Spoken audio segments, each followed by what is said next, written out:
혹시 여러분은 살면서 자신이 범했던 실수나 잘못 앞에서 통곡해 보신 적이 있으십니까? 혹시 그 한 번의 잘못된 판단으로 지금까지 고통을 당하고 계시지는 않으십니까?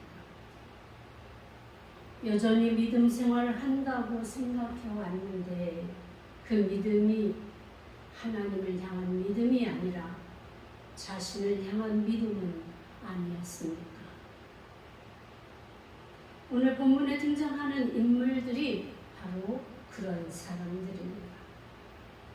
두 종류의 케이스를 살펴볼 터인데, 첫 번째는 믿음의 사람도 실수할 수 있다라는 것이고, 두 번째 케이스는 불신자도 하나님을 만나면 변화할 수 있다라는 그 케이스를 들어서 오늘 본문을 살펴보고자 합니다. 첫 번째 케이스가 바로 아브람과 사레가 주인공입니다. 한 번의 잘못된 판단은 수천 년을 내려오며 원수가 되어 지금도 이스라엘과 아랍 쪽으로 분리되어 여전히 원수가 되게 만든 그 사건이 지금 시작되고 있는 것입니다. 아브람과 사레는 여호와께로부터 엄청난 약속을 받았습니다. 가나안의 땅과 바닷가의 모래알과 하늘의 별처럼 많은 수의 후손들 뿐만 아니라 복을 주셔서 세상에서 이름이 창대케 해주시겠다는 약속을 받은 사람들입니다. 그들의 나이는 이미 자손을 볼 수 있는 정상치를 넘어섰고, 아내 사레는 경수가 끊어졌다고 성경은 기록하고 있습니다. 현실적으로 불가능한 일을 하나님께서 반드시 이루시겠다고 약속하신 지 10여 년이 지나간 상황입니다. 하나님께서 약속하신 일이기에 저들은 10여 년을 기다렸지만 아무런 증상이 나타나지 않았고, 그러자 저들은 또 다른 생각이 들어가게 됩니다. 항상 믿음을 깨뜨리는 데는 이 다른 생각이 문제입니다. 사레는 근동 지방에서 일반화되어 있는 사람의 방식을 시작하게 됩니다.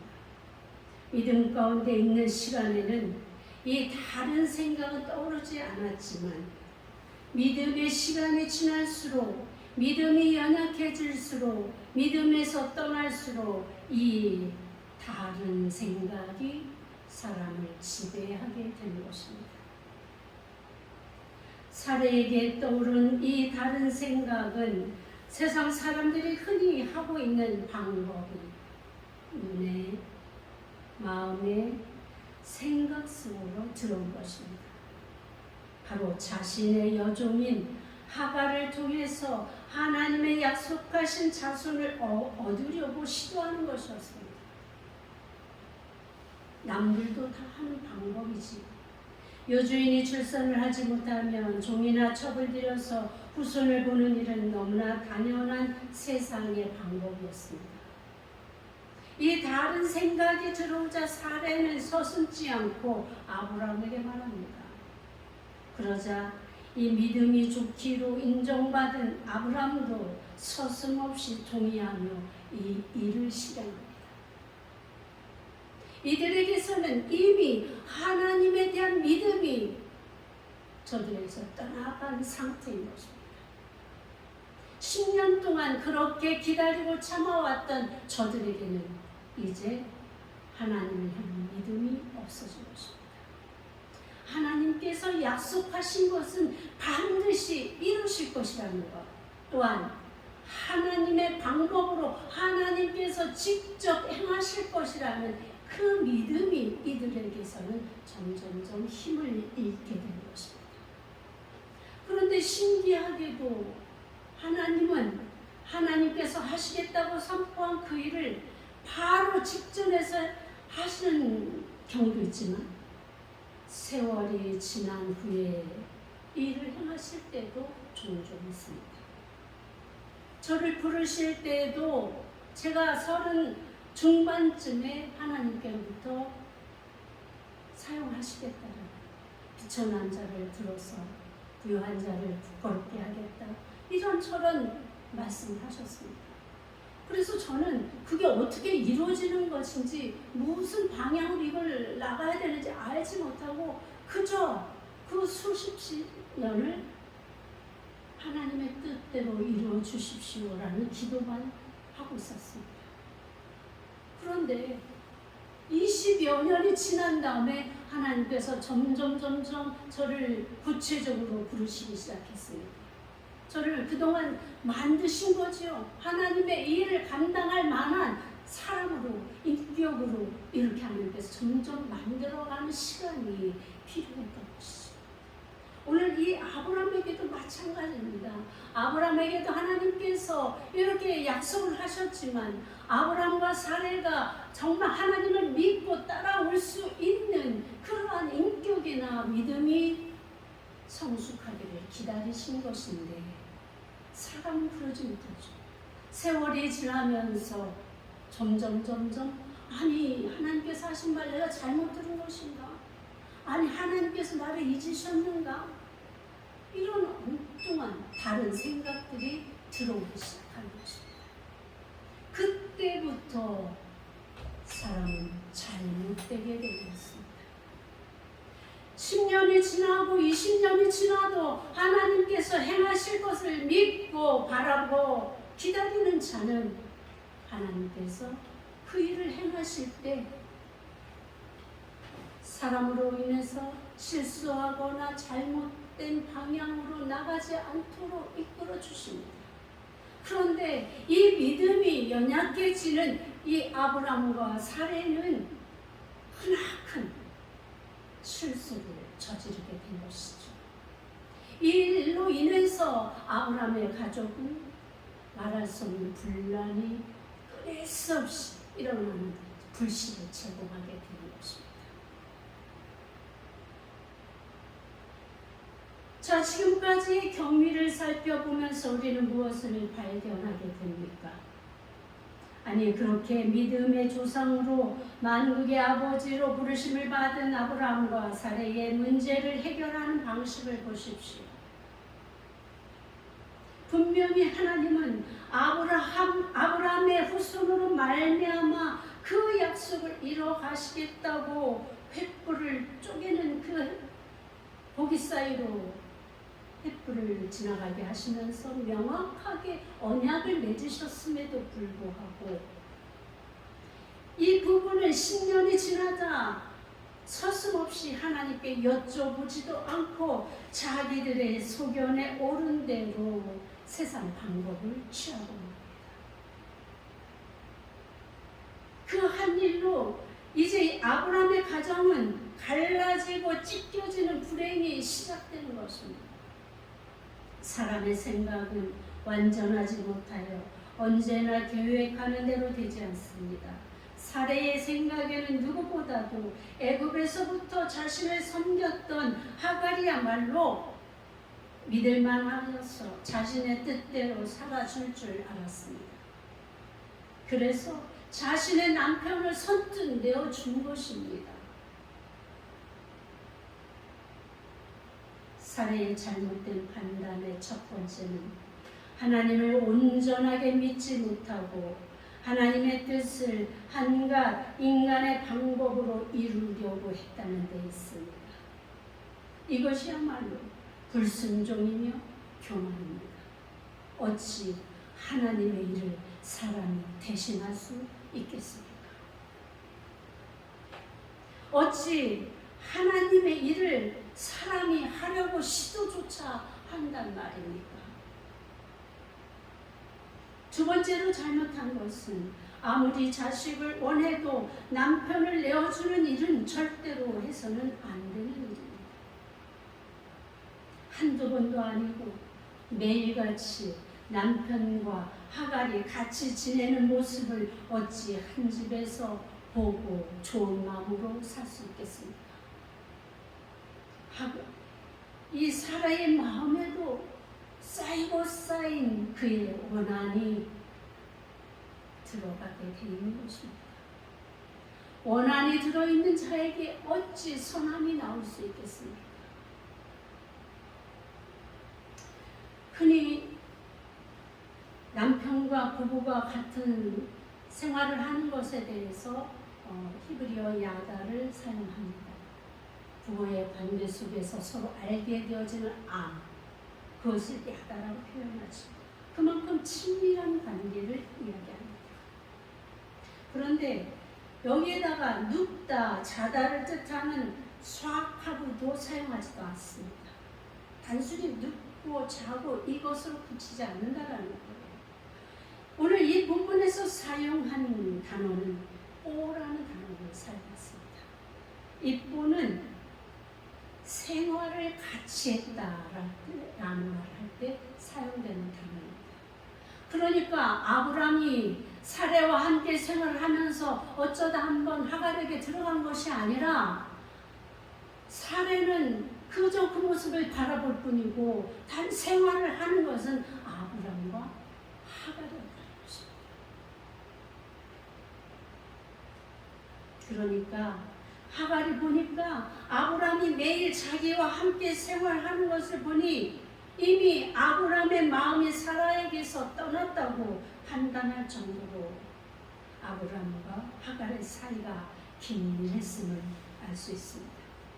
아브람의 마음도 자신에게 있고 자신의 뱃속에 잉태된 것을 알게 된 하갈은 자신의 여주인을 가볍게 여기고 과거에는 여주인의 말에 의해서 자기의 생사 여탈이 주어지는 그런 여주인이 무거운 존재였는데 이제는 아브람이 자기와 늘상 함께 생활하고 아브람의 씨가 잉태된 것을 알게 된 하갈은 또 다른 생각을 갖게 된 것입니다.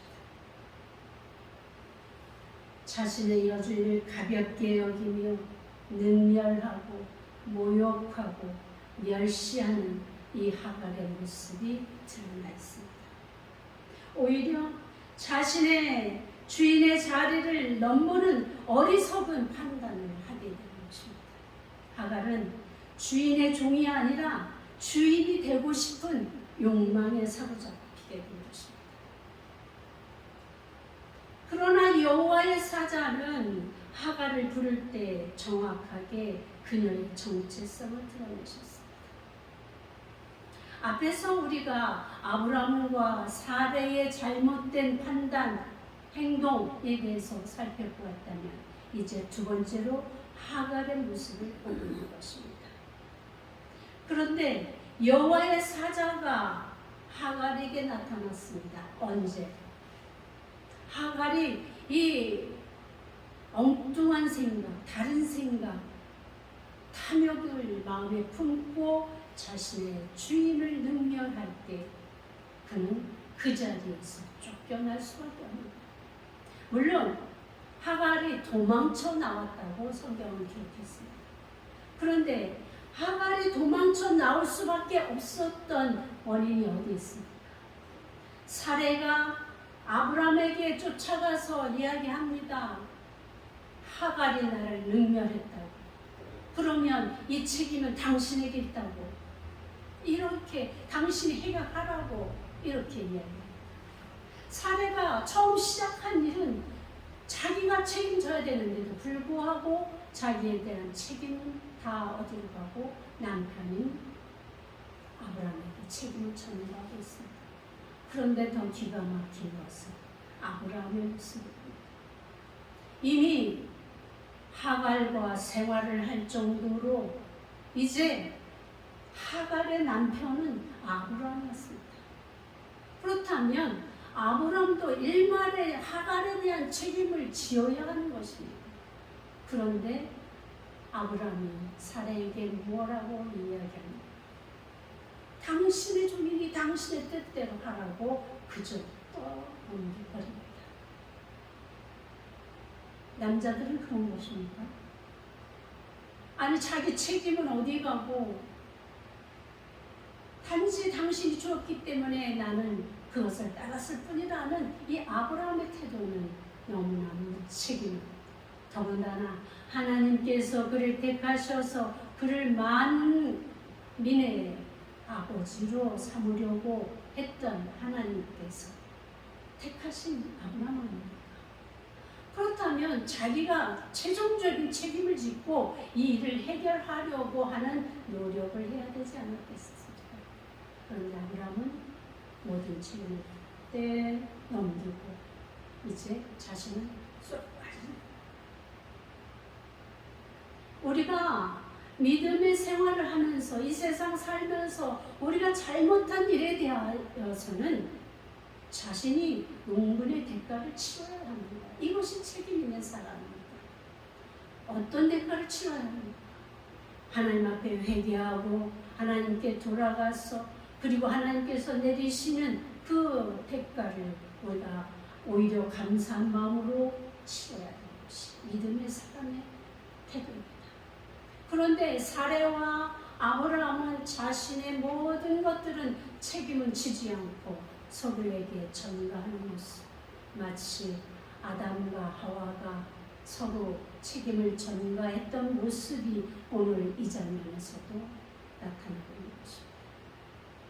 그러자 아브라함이 당신의 뜻대로 하라고 하자 사레는 그때부터 하가를 학대하기 시작합니다. 학대라는 말은 그야말로 할 수 없는 종조차도 해서는 안 되는 그 악하고 험한 일을 시키는 것을 학대라고 이야기합니다. 그런데 이 사례가 하가를 학대하기 시작합니다. 임신을 했지만 자기의 남편의 씨를 임신을 했지만 자기가 그것을 원해서 하가를 원하지 않은 것조차 하게 만들었지만 그것에 대한 책임은 지지 않고 자기의 마음에 분한 것을 하갈에게 뿜어내고 있는 것입니다. 이것이 옳습니까?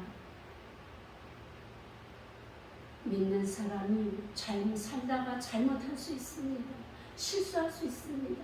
그럴 때 악으로 갚으면 안 됩니다. 우리는 말씀을 통해서 선으로 악을 이겨내라 이렇게 배웠습니다. 그렇다면 오히려 하갈은 좀 더 어미 있게 근엄하게 정말 정의에 공의에 입각해서 하갈의 위치를 분명하게 알려주고 위치에 맞는 삶을 살도록 가르쳐 주었어야 하는 것입니다. 그런데 사례는 오히려 그렇게 하지 않고 학대했습니다. 그러니까 하갈이 도저히 견딜 수가 없는 거예요. 그래서 이제는 내가 전에 살던 이 하갈은 애굽 여인이잖아요. 애굽 여인이었는데 애굽 왕이 바로가 사례를 자기의 후궁으로 드리려고 했다가 하나님께 징계를 받고 이제 이들을 놓아줄 때 그 당시에 잠시 동안 사례의 시중을 들던 종이 바로 하갈이었어요. 그 하갈까지 같이 보내준 거예요.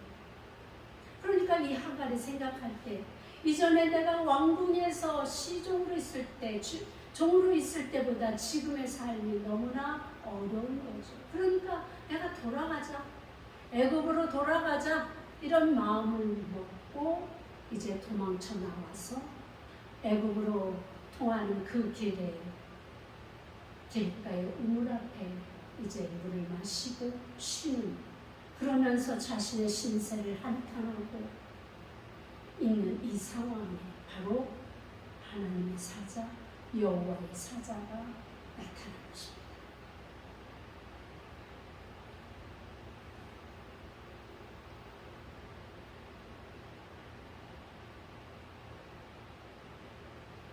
하갈은 이제 돌아갈 곳도 사실 없습니다. 가봐야 애굽 땅에 가봐야 자신이 어떤 위치로 있게 될지 자기 뱃속에 있는 이 아기는 어떻게 살아가야 될지 막막하게 그지없는 상황에 놓여 있었던 것이죠. 그러니까 쉽사리 떠나지도 못하고 그 물가에서 앉아있는 것입니다. 이때 여호와의 사자가 나타나서 하갈을 부릅니다. 사레의 여종 하갈아. 그냥 하갈아 이렇게 부르시지 않았어요. 사레의 여종 하갈아 이렇게 부르셨어요. 이 하갈의 정체성은 바로 사레의 여종일 뿐이었어요. 우리는 때때로 우리의 정체성을 잃어버리고 잘못 판단하고 잘못 행동할 때가 있습니다. 내가 무엇인가 잘 되면 마치 내가 세상을 다 얻은 것이냐, 세상 모든 사람보다 뛰어난 것이냐, 마냥 사람들을 멸시하고 무시하고 내가 주인처럼 살아갈 때가 우리 마음속에는 있습니다. 똑같은 상황 속에 있는 이 하갈에게 여호와의 종께서 사자가 뭐라고 이야기하냐면 사레의 여종 하갈아 이렇게 부르시죠. 아무리 아브라함이 자신과 긴밀한 관계 속에 있다 해도 자신의 뱃속에 아브라함의 자식을 잉태하였어도 그녀는 여전히 사레의 여종 하갈에 불과하다는 것을 각인시켜주고 있는 것입니다. 정체성을 망각하면 실수하게 되고 죄를 저지르게 되어 있습니다. 자신이 누구인지를 정확하게 인지할 때 오히려 자신의 위치는 안전하고 평안이 보장됩니다. 그 자리에 있으면 되는 거예요. 그 자리에 맞는 삶을 살면 되는 거예요. 그 위치에서 합당한 말을 하고 행동을 하면 그 위치에서 벗어나지 않게 되는 것입니다. 지금까지 누렸던 그 안전과 평안만큼은 보장되어 있는 것입니다. 그런데 여기서 한 걸음만 나아가게 되면 그 위치는 불안하게 됩니다. 깨어지게 되어 있습니다. 상실하게 되어 있습니다.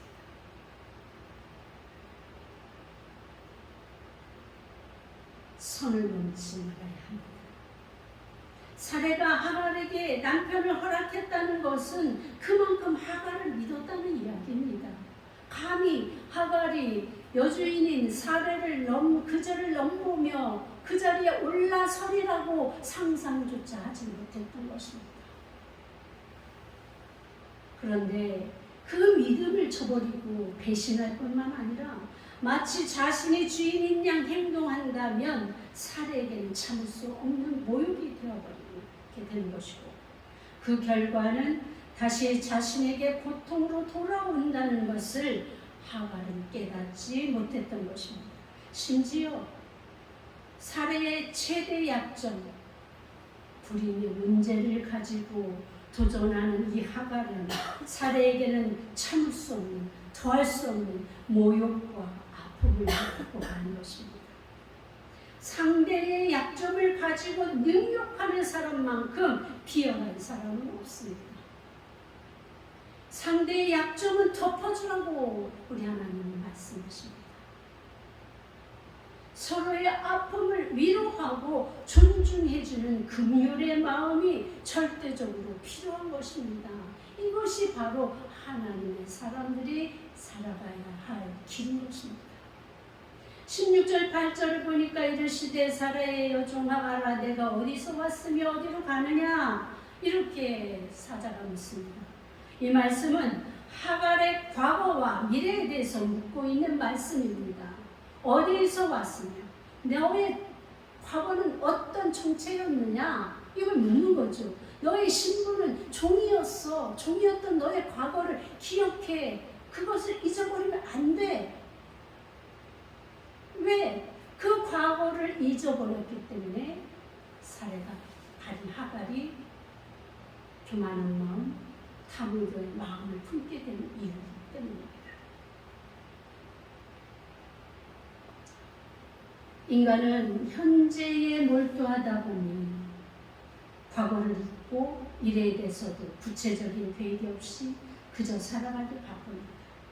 그러나 하나님은 우리에게 항상 과거를 기억할 것을 요구하시는데 그 이유는 과거의 자신의 삶을 돌아보아야 무엇이 잘 되었고 무엇이 잘못되었는지를 파악하여서 자신의 삶을 돌이키기를 할 수 있다는 것입니다.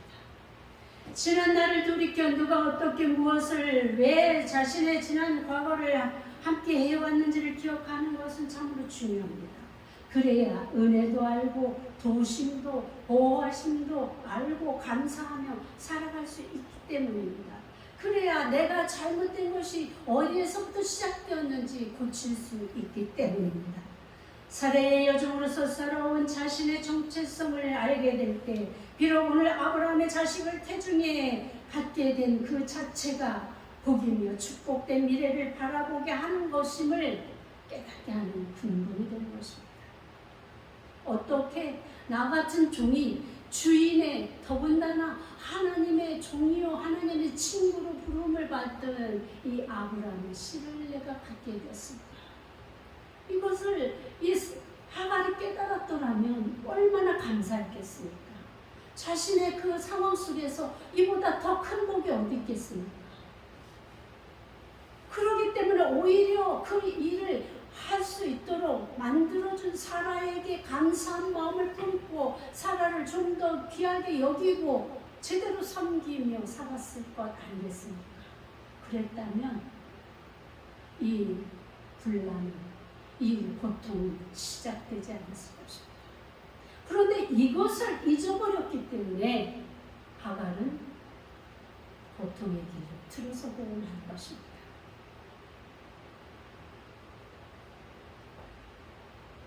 여호와의 사자의 부르심은 자신의 정체성을 깨닫게 되었고 주인인 사레가 자신의 주인임을 망각하고 주인을 모욕했던 그녀를 변화시킵니다. 나는 내 여주인 사레를 피하여 도망하나이다. 무엇라고 이야기했다고요? 나는 내 여주인 사레를 하갈의 입을 통해서 자신의 정체성을 고백하게 된 것입니다. 잠시 착각했던 자신이 주인이라고 착각했던 그 착각에서 벗어나서 여호와의 사자를 만나고 여호와의 사자를 통해서 자신의 정체성이 확연하게 드러날 때 이는 자신의 바른 정체성을 깨닫게 된 것입니다. 하나님을 만나면 변하게 되어 있습니다. 잘못되었던 것들이 바르게 고쳐집니다. 자신을 성찰하고 죄의 길에서 돌이키게 되어 있습니다. 자신의 잘못이 바로 내 이웃의 것을 탐내지 말라는 하나님의 말씀이 들려질 때 우리는 제자리로 돌아갈 수 있게 되는 것입니다. 아브라함에게 하란을 떠나 순종하면 주실 복을 먼저 선포하신 것처럼 하갈에게도 제자리로 돌아가면 더하여 주실 은혜와 복에 대해서 말씀하십니다. 내 씨를 크게 번성하여 그 수가 많아 셀 수 없게 하리라. 아니 이 축복은 누구에게 주셨던 축복입니까? 아브라함에게 주셨던 축복. 아브라함과 사라에게 주었던 이 축복을 하갈에게도 약속하신 것입니다. 그렇다면 이 하갈이 자신의 삶의 변화에 대해서 얼마나 감격했습니까? 그죠? 그 감격을 다시 한번 회복하게 된 거죠. 그리고 하갈의 고통을 들으셨다는 의미를 담아서 이스마엘이라는 아기의 이름도 지어주셨습니다. 성경에 나타난 이름을 지어주는 그 첫 번째가 바로 이스마엘이었습니다. 놀랍지 않습니까? 하나님께서 아브라함에게 약속해 하셨던 그 약속을 바로 아브라함의 씨인 하갈의 그 태중의 아기에게 함께 허락하신 것입니다. 그러나 그럴지언정 하나님께서 정하신 대로 아브라함의 정식 후계자는 이스마엘은 아니었습니다.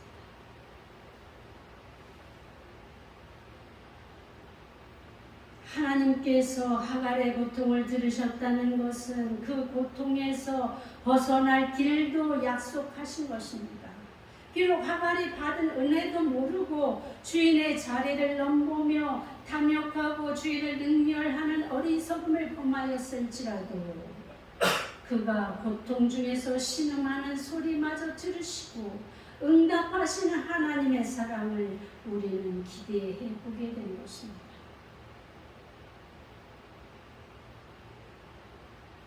상한 갈대와 같은 우리, 꺼져가는 심지와 같은 연약한 자의 눈물에 귀 기울이시는 하나님을 우리는 의지하게 되는 것입니다.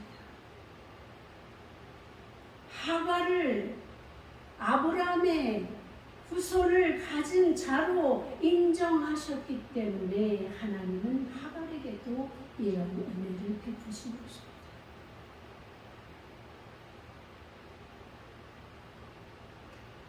하나님을 의지하게 될 때 우리는 어떤 상황 속에서도 하나님의 은총을 힘입을 수 있습니다. 잊지 마십시오. 하갈에게 요구하신 것이 있습니다. 돌아가라는 것이 있습니다. 그저 그 자리에 있는 상태로 도망가서 애굽으로 가는 그녀를 축복한 것이 아니라 돌아가 제자리로 아브라함의 권속 아래로 들어갈 때 이러한 복을 주시겠다고 약속하신 것입니다. 그러기에 우리가 잘못하고 실수했을 때, 우리가 그 어려움 가운데 있을 때 그 자리에 주저앉아 있으면 안 되는 것이죠. 그 자리를 털고 일어나 하나님께로 돌아와야 됩니다. 우리의 자리 하나님 안으로 들어올 때 우리는 이러한 은혜와 축복을 받아 누릴 수 있게 되는 것입니다. 우리가 있어야 할 그 자리로, 우리가 감당해야 할 그 사명의 자리로 돌아갈 때 우리에게도 이런 은혜가 내려지는 것입니다. 관계 회복에 쓰이는 동사 슈브라는 동사가 있습니다. 이 동사는 돌아가다, 회복하다, 새롭게 하다라는 의미가 있습니다. 내 주인에게 돌아가라는 이 말씀 속에는 자신의 잘못된 것을 깨닫고 사례에게 가서 용서를 빌고 새롭게 관계를 회복하는 것입니다. 하갈은 자신의 잘못을 인정하지 않고 주인의 사례를 원망하며 불평하며 관계를 끊어버리려고 도망쳐 나왔지만 하나님은 관계의 단절이 아니라 관계의 회복을 요구하십니다. 할 수만 있다면 모든 사람들과 화평하라고 말씀하신 것입니다. 그러기 위해서는 먼저 우리가 나 자신의 정체성을 분명하게 알아야 됩니다. 내 자신이 무엇이 잘못되었는지, 그리고 그것을 용서를 구할 수 있는 겸손한 마음이 있어야 합니다. 탐욕하는 마음이 없어야 합니다. 힘들지라도 사례의 여주인임을 인정하고 순복할 때 자신뿐만이 아니라 태어날 아기도 안전하게 살 수 있는 기반을 얻게 되는 것입니다. 하갈이 자기에게 이르신 여호와의 이름을 나를 살피시는 하나님이라 하였으니 이는 내가 어떻게 여기서 나를 살피시는 하나님을 배웠는고 하니라. 하갈의 감격에 넘치는 찬양입니다. 아니 나 같은 종을 하나님께서 어떻게 여기까지 찾아오셨습니까? 어떻게 나를 살리려고 이런 은총을 베푸십니까? 이런 은혜에 감격하여서 하갈의 고백이 찬송이 나오는 것입니다. 이제 그녀는 변했습니다. 하나님의 이름을 불렀습니다. 이전에는 주인들의 여호와였지만 이제는 자신의 여호와로 고백하고 있는 것입니다. 자신과 같은 비천한 종에게조차 찾아오시는 여호와의 사랑에 감격했습니다. 이런 감격을 회복하시기 바랍니다. 그저 들려오는 누구누구의 하나님이 아니라 성공해서 잘 살고 있는 김권사님의 하나님이 아니라 나 같은 모자라고 연약한 자에게까지 찾아오시는 하나님을 만나시길 바랍니다. 세상을 의지하려고 동분서주하지 마십시오. 아무도 나의 아픔에 무관심할지라도 어쩌면 나보다 더 아파하고 도우시고 원하시는 하나님이 오늘도 우리를 눈앞에 두고 바라보고 계신다는 사실을 잊지 마시기 바랍니다. 오늘도 고통 속에 잠 못 이루며 뜬 눈으로 지새우는 우리에게 찾아오시는 하나님이 나의 하나님이십니다. 고백하는 감격과 찬송이 우리에게서 회복되어져야 하는 것입니다. 감사를 잃어버린 입술, 찬송과 감격이 사라진 냉랭한 이 마음과 우리의 삶에서 돌이켜 나의 하나님이심을 회복되어질 때 우리의 현재와 미래가 하나님의 나라와 통치로 새로워질 것입니다. 부엘라 헤로이, 나를 살피우시는 살아계신 하나님의 우물에서, 그 우물에서 공급하시는 생명수로 우리 삶이 새로워지고 복이 되어지는 은혜를 받아 누리는 그런 우리 모두의 삶이 되시기를 주님의 이름으로 축원합니다. 기도하겠습니다. 하나님 아버지 감사합니다.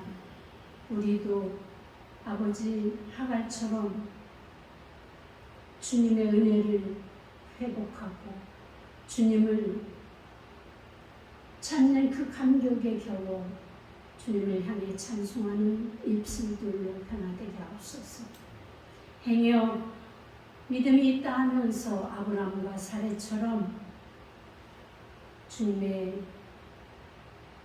일을 방해하거나 연장시키거나 아버지 또한 사람의 방법을 통해서 하나님을 능멸하는 그러한 일들을 하지 않게 하여 주옵소서. 주님이 하신 약속은 어떠한 일이 있어도 몇십 년이 지나도 반드시 우리를 통해서 이루실 것을 믿는 그 믿음이 우리에게 있게 하옵소서. 예수님의 이름으로 기도하였습니다.